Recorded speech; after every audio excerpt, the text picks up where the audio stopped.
Hello বন্ধুরা, আশা করি সকলেই ভালো আছো। কচুর শাক কে কে খেতে ভালোবাসো কমেন্ট বক্সে অবশ্যই জানাবে। আমার তো ভীষণ প্রিয় জিনিস এটা। কচুর শাকটা কিভাবে আমি করলাম সেই রেসিপিটাই তোমাদের সঙ্গে শেয়ার করছি।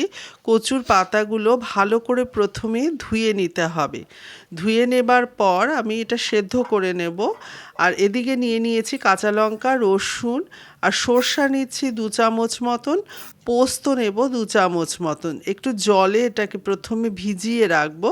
তারপর আমি শিলপাটায় এটাকে 2টো কাঁচা লঙ্কা দিয়ে বেটে নিচ্ছি। বেটে নেবার পর তোমরা চাইলে মিক্সিতেও পেস্ট করে নিতে পারো। আমি শিলনোড়ায় বেটে নিচ্ছি। শিলনোড়ায় বাটলে মানে ভালো হয় আর কি। আর এদিকে নারকেলটাও আমি বেটে নিচ্ছি। নারকেলটা হচ্ছে এটা শুকনো নারকেল আমি নিয়েছি। নারকেলটা শিলনোড়ায় খুব বেশি এটাকে বাটবো না, একটু আধা মতো বেটে নেব।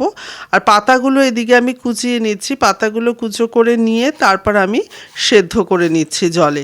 সামান্য একটু জলের মধ্যে নুন দিয়ে দেব আর পাতাগুলো দিয়ে অন্তত 4 থেকে 5 মিনিট মতন আমি এটাকে সেদ্ধ করে নেব। সেদ্ধ করে নেবার পর জলটা আমি ছেঁকে নেব। জলটা এই কারণেই ছেঁকে নেওয়া হবে যাতে এটা গলা না কুটকুট করে, সেই কারণের জন্য। তারপর রসুন ফোড়ন দিয়ে দিলাম তেলে, কালো জিরা, রসুন, আর তারপর সেদ্ধ করা যে শাকটা ছিল সেটা কড়াইতে দিয়ে দিলাম। দিয়ে ভালো করে নাড়াচাড়া করতে হবে। তারপর সামান্য একটু নুন দিয়ে দিলাম, যেহেতু সেদ্ধ করার সময়ও কিন্তু আমি নুন দিয়েছি।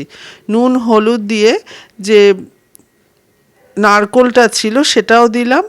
দেবার পর একটু ভাজা ভাজা হয়ে যাবার পর সর্ষা পোস্ত বাটাটাও এতে দিয়ে দেব। এটা খেতে কিন্তু দারুণ হয়েছিল। নামানোর আগে সামান্য একটু চিনিও এতে দেব। চিনিটা অবশ্যই দিতে হবে, আর লেবুর রস একটু দিয়ে দেব। এ দুটো একদম দিতেই হবে, না হলে কিন্তু কচুর শাকের টেস্ট একদম আসে না। এই রেসিপিটি খুবই সহজ রেসিপি, যে কেউ সহজেই করে নিতে পারবে এবং খুব কম সময়ের মধ্যে। ভিডিওটি ভালো লাগলে লাইক শেয়ার অবশ্যই করো।